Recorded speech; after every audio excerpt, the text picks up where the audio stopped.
Активно увеличивается экспорт швейной продукции в Российскую Федерацию и другие страны Евразийского экономического союза. За 8 месяцев этого года экспорт швейной продукции увеличился почти в 2,5 раза, с 55 миллионов долларов до 125 миллионов долларов.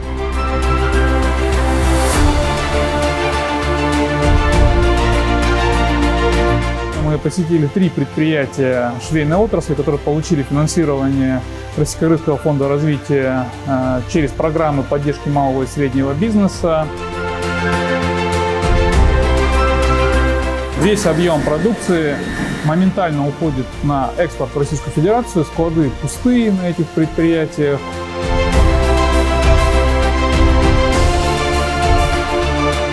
Мы готовы уже взять на себя, и буквально сегодня мы разговаривали о финансировании уже более масштабных сумм для развития и ткацкого производства, и швейных изделий уже более высокого качества, внедрение автоматизированных систем производства. Мы работаем по пошиву женской одежды, но основное направление у нас женские брюки. Кыргызский российский фонд у нас финансировали на 400 тысяч долларов.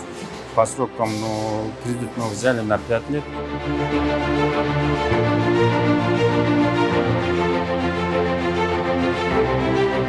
В 2016 году мы подали заявку на Российско-Крымский фонд развития для приобретения данного помещения. И нам одобрили кредит и дали кредит на сумму 280 тысяч долларов.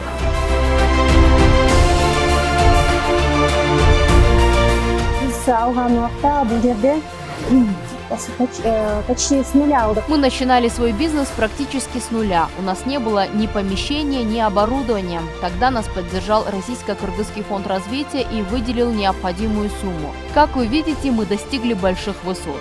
Вначале у нас было небольшое помещение, а сейчас около 2000 квадратных метров. Также смогли создать рабочие места для 350 человек.